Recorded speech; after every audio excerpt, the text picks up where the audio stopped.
បាទសូមគោរពជំរាបសួរពុកម៉ែអ៊ុំពូមីងបងប្អូនទាំងអស់ជាទីគោរពនិងជាទីនឹករលឹកបំផុតអឺមានមតិខ្លះបានលើកឡើងថាបើចង់ជួយកសាងជាតិកសាងប្រទេសលុះត្រាតែយើងចូលបម្រើនៅក្នុងជួរមន្ត្រីរាជការឬក៏ចូលរួមជាមួយគណៈបកនយោបាយនានាសម្រាប់ខ្ញុំមានទស្សនៈដលៃរបស់ខ្ញុំមិនបដិសេធនៅការលើកឡើងរបស់បងប្អូនមួយចំនួនដែលគាត់លើកឡើងបាញ់នេះថាបែបនោះទេខ្ញុំឯកភាពត្រឹមតែ50ឬក៏ច្រើនបំផុត 60% តែប៉ុណ្ណោះសម្រាប់ទស្សនៈផ្ទាល់ខ្លួនរបស់ខ្ញុំមិនចាំបាច់ទាល់តែខ្ញុំក្លាយជាមន្ត្រីរាជការទើបខ្ញុំមានឱកាសក្នុងការកសាងជាតិនោះទេទាល់តែខ្ញុំចូលរួមជាសមាជិកជាថ្នាក់ដឹកនាំរបស់គណៈបកនយោបាយទើបខ្ញុំមានឈ្មោះថាជាអ្នកកសាងជាតិកសាងសង្គមជាតិឬក៏អភិវឌ្ឍប្រទេសជាតិនោះទេដើម្បីចូលរួមកសាងប្រទេសជាតិរីកចម្រើនបានមិនចាំបាច់កត្តាពីរនឹងចូលគណៈបកឬក៏មានទូនាទីមានក្របខ័ណ្ឌជាមន្ត្រីរាជការទេឲ្យតែយើង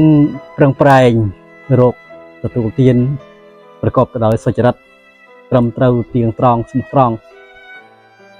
ដូចជាធ្វើស្រែក៏ដោយធ្វើចម្ការក៏ដោយរកស៊ីមុខរបរអីផ្សេងក៏ដោយក្នុងផ្លូវត្រឹមត្រូវគឺជាអ្នកស្រឡាញ់ជាតិកសាងជាតិកសាងគ្រួសារបង្កើតកូនចិញ្ចឹមកូនជំរុញឲ្យកូនបានរៀនសូត្រឬក៏រៀនជំនាញដើម្បីជាបំណិនជីវិតរបស់ពួកគាត់ក៏ចូលរួមចំណែកក្នុងការកសាងជាតិដែរគ្រាន់តែយើងមិនមានប្រាក់ខែក៏ប៉ុន្តែយើងមានប្រាក់ចំណូលរបស់យើងហើយក៏មិនប្រកាសថាអ្នកដែលចូលរួមនៅក្នុងបកនយោបាយឬក៏មានក្របខ័ណ្ឌជាមន្ត្រីរាជការពួកគាត់នឹងកសាងជាតិគាត់នឹងស្មោះត្រង់ជាមួយជាតិគាត់នឹងរួមចំណែកអភិវឌ្ឍជាតិមិនទាំងអស់ទេមានបងប្អូនខ្លះគាត់មានទូនាទីមានក្របខ័ណ្ឌនៅក្នុងរាជរដ្ឋាភិបាលក៏ប៉ុន្តែគាត់ពេលខ្លះគាត់ជាអ្នកបំផ្លាញធនធានជាតិបំផ្លាញធនធានជាតិលួចថវិកាជាតិបែបណាឧទាហរណ៍ថាបើសិនជាការងាររាជការតម្រូវថាម៉ោង8ចូលម៉ោង11ឬក៏11កន្លះចេញពេលខ្លះនៅតាមមន្ទីរតាមក្រសួងនានាបងប្អូនឃើញច្បាស់ហ្មងពេលដែលប្រជាពលរដ្ឋទៅរកសេវាសាធារណៈផ្សេងទៅដល់ចាំតាំងម៉ោង7បើកទ្វារម៉ោង7ព្រឹកបើកទ្វារហ្នឹងគឺអង្គុយចាំរដ្ឋមន្ត្រីរាជការដើម្បីគាត់បម្រើសេវាជូននៅពេលទៅដល់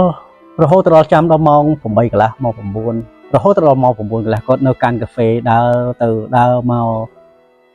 មិនទាន់ចូលកន្លែងមិនទាន់បើកកុំព្យូទ័រផងហើយនៅពេលដែលសួរថាត្រូវការឯកសារនេះត្រូវការឯកសារនោះឲ្យគាត់ជួយបំពេញឲ្យគាត់ជួយរកឲ្យគាត់ថាអ្នកកាន់នឹងអត់ទាន់មកយើងគិតថាបើសិនជាមួយថ្ងៃក្នុងម្នាក់ដែលជាមន្ត្រីរាជការឲ្យលួចម៉ោងរត់1ម៉ោងឬក៏1ម៉ោងកន្លះឬក៏កន្លះម៉ោងតិចបំផុតចុះមន្ត្រីរាជការរាប់រយរាប់ពាន់ម៉ឺននាក់ទោះថាគុណមើលក្នុងមួយថ្ងៃអស់ប្រហែលម៉ោងហើយក្នុងមួយខែអស់ប្រហែលក្នុងមួយឆ្នាំអស់ប្រហែលនេះគឺជាការខាតបង់ថវិកាជាតិដែលចំណាយទៅលើប្រាក់បៀវត្សឬប្រាក់ខែរបស់មន្ត្រីរាជការដូច្នេះខ្ញុំអានេះខ្ញុំលើកមួយចំណុចអំពីមន្ត្រីរាជការហើយចឹងបាទខ្ញុំថាខ្ញុំគ្រប់គ្រងថាជួយកសាងជាតិត្រឹមតែ50ទៅ60%ប៉ុណ្ណោះមានបងប្អូនមន្ត្រីរាជការខ្លះគាត់បំផ្លាញថវិកាជាតិហើយបែរវិញមកនិយាយអំពីដែល